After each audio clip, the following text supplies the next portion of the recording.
L'IA contre moi en narration. Je crois vraiment que l'intelligence artificielle a encore du chemin à faire et je ne suis pas une pro dans ce domaine.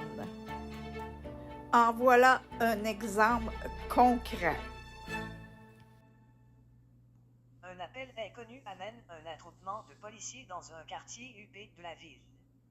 Arrivés sur place, armes au poing, les policiers découvrent une scène de crime qui sort de l'ordinaire.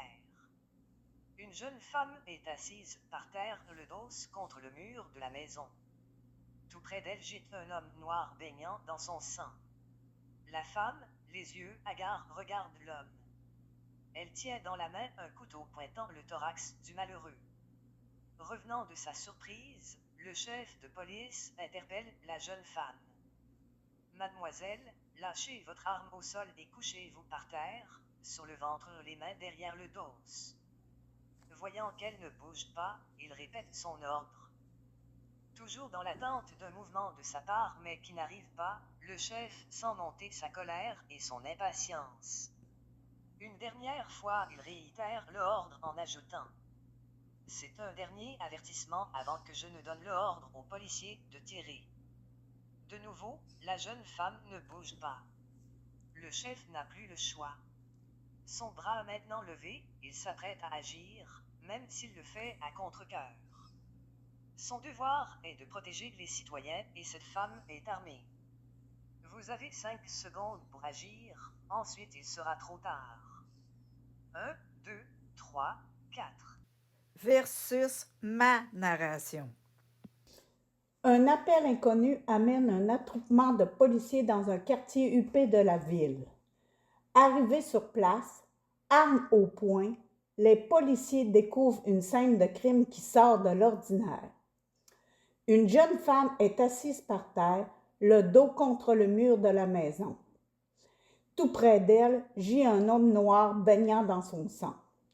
La femme, les yeux hagards, regarde l'homme. Elle tient dans la main un couteau pointant le thorax du malheureux.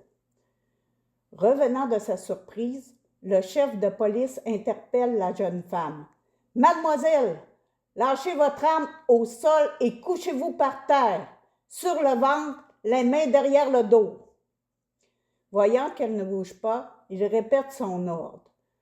Toujours dans l'attente d'un mouvement de sa part, mais qui n'arrive pas, le chef sent monter sa colère et son impatience. Une dernière fois, il réitère l'ordre en ajoutant « C'est un dernier avertissement avant que je donne l'ordre aux policiers de tirer. » De nouveau, la jeune femme ne bouge pas. Le chef n'a plus le choix.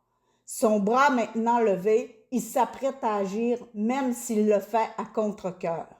Son devoir est de protéger les citoyens de cette femme et cette femme est armée. Vous avez 5 secondes pour agir. Ensuite, il sera trop tard. 1, 2, 3, 4. Et voilà. Maintenant, pensez-vous comme moi? Du chemin à faire.